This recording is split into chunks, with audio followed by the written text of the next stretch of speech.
Hello, नमस्कार. Healthy life या YouTube चॅनलवर आपणा सर्वांचं खूप खूप स्वागत. आज आपण खूप महत्त्वाच्या विषयावर बोलणार आहोत.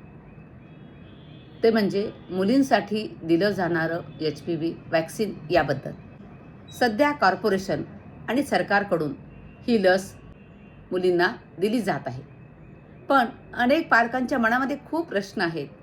ही लस सुरक्षित आहे का? खरंच या लसीची गरज आहे का? एक दोन पालक मलाही विचारून गेलेत. आज आपण सगळं स्पष्ट आणि सोप्या भाषेमध्ये समजून घेऊया. आता HPV वॅक्सिन म्हणजे काय? HPV म्हणजे ह्यूमन पॅपिलोमा व्हायरस. हा एक व्हायरस आहे जो खूप कॉमन आहे. बहुतेक लोकांना आयुष्यात एकदा तरी हे इन्फेक्शन होऊ शकतं. पण त्यातील काही प्रकार खूप धोकादायक असतात, कारण ते पुढे जाऊन गर्भाशयाच्या मुखाचा कॅन्सर निर्माण करू शकतात. भारतामध्ये महिलांमध्ये हा कॅन्सर खूप कॉमन आहे. आता हे HPV व्हायरसचं इन्फेक्शन कसं पसरतं? हा व्हायरस मुख्यतः स्किन टू स्किन कॉन्टॅक्टने पसरतो. म्हणूनच ही लस लहान वयात म्हणजे 9 ते 14 या वयोगटामध्ये दिली जाते, कारण त्याआधी शरीराला या व्हायरसपासून संरक्षण मिळतं. आता हे HPV वॅक्सिन काय करतं, कसं काम करतं? ही लस शरीरामध्ये जाऊन HPV विरुद्ध इम्युनिटी तयार करते. म्हणजे भविष्यामध्ये हा व्हायरस शरीरामध्ये गेला तर शरीर त्याला आधीच ओळखून नष्ट करू शकतं. म्हणजेच ही लस कॅन्सर होण्यापूर्वीच शरीराला संरक्षण देते. आता ही लस भारत सरकार आणि कॉर्पोरेशन ही लस का देत आहे? कारण हा कॅन्सर टाळता येतो. वेळेत लस घेतली तर 90% पर्यंत या HPV व्हायरसपासून संरक्षण मिळू शकतं. HPV व्हायरसमुळे होणाऱ्या कॅन्सरपासून संरक्षण मिळू शकतं. म्हणूनच शाळांमध्ये आणि हॉस्पिटलमध्ये ही मोहीम सुरू केलेली आहे. आता बघूया आपण महत्त्वाचा भाग. लोकांमध्ये बरेच गैरसमज आहेत त्याबद्दल. आता गैरसमज कोणते आहेत आणि सत्य काय आहे हे पण जाणून घेऊया. पहिला गैरसमज काय याबद्दल? ही लस धोकादायक आहे. तर सत्य काय आहे? ही लस जगभरामध्ये लाखो मुलींना दिल्या गेली आहे आणि ती पूर्णपणे सुरक्षित आहे. दुसरा गैरसमज, यामुळे इन्फर्टिलिटी म्हणजेच वांझपणा येतो. सत्य काय आहे?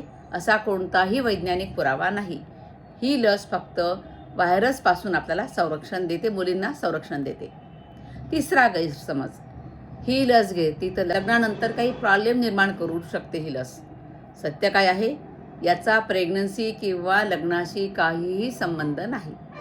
चौथा गैरसमज, माझ्या मुलीला या वॅक्सिनची गरज नाही. सत्य असं आहे की HPV इन्फेक्शन हे कोणालाही होऊ शकतं.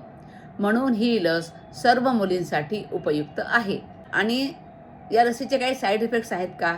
तर या लसीचे साईड इफेक्ट्स नाहीत. पण लस घेतल्यानंतर काही जणींना हात दुखणं किंवा हलका ताप किंवा थोडी कमजोरी वाटू शकते.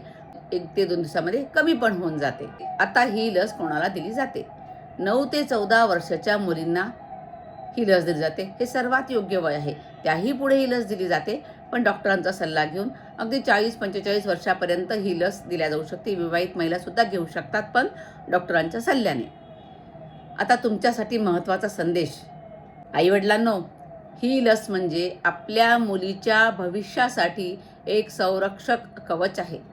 आज घेतलेला निर्णय तिला उद्याच्या मोठ्या आजारापासून वाचवू शकतो.